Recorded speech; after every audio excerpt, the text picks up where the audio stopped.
Which one of these two are supposed to be servant, steward, rulers of Eden?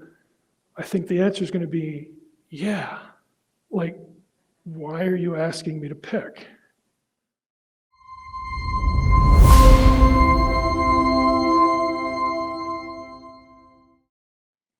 All right, I'm just going to lump a bunch of questions that are all about what is your view of women in leadership in the church today? Can women be pastors?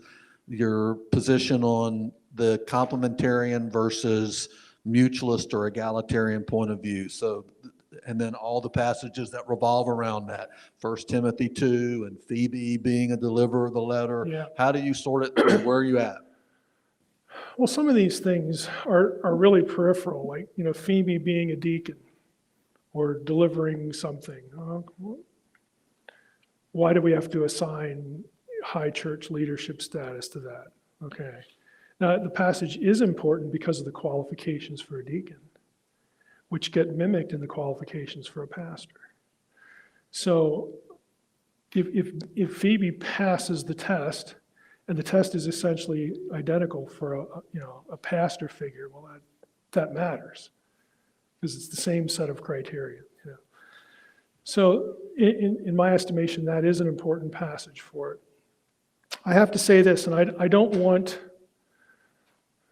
this audience, it'll probably just make you laugh if you understand this, but this is probably in the same bucket, but still not viewed as negatively as eschatology and chronology. Okay, and what goes into that bucket? Questions that are ultimately unsolvable. Okay, the whole women in ministry thing, I can give you a beautiful argument for it, and I can give you a beautiful argument against it. I can rebut every point of one and rebut every point of the other. We should have a debate. Well, I don't know what you're going to come up with at this point, but here's why I think women in ministry makes sense. Okay, this is a little bit different because of the Edenic ideal. The Edenic ideal. Okay, to me that is a point of resolution in my head for this. I can argue against Junia Julia. I can argue for it. I can argue this and that qualification. Oh, wonderful. Women pass the tests of elders in these passages. Well, why don't we have women priests in Israel? And then you could say, oh, well, we kind of did, because Zipporah in Exodus 4 performs the duty of a priest, doesn't she? Now, there's no priesthood, but she still does it. They even use the technical term for the knife for circumcision that the priest used. I can go on and on and on and on. I am a master of both positions. What do you do with Deborah? Okay? What was that? What do you do with Deborah? She's a prophetess. Are all prophets pastors? Are all pastors prophets? I mean, there's a division of the gifts. So again, if you're going to say this, and if you're going to loop the prophecy thing over to the eldership and the ministry thing, it's not quite doable because Paul says that not everybody has the same gift. Well, all women have the same. Well, really? Like, where does he say that? In other words, again, I can argue both sides of this and shoot at the other side real nicely.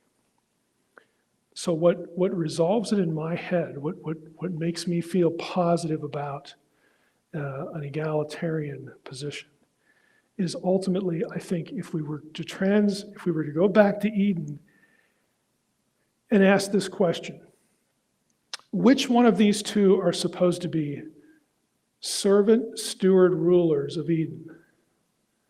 I think the answer is going to be, yeah.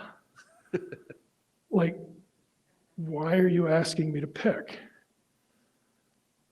Okay, and to me, it is that simple.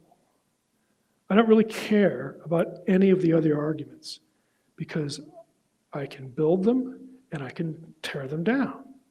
It's just the way it is. So it's not as bad of a situation as chronology and eschatology, but it's one of these things where if you can't sort of reduce it to one thing and come up with a resolution, then I think you're going to end up spending, so much more time on it than, and where is it going to end for you? For me, it ends with Eden.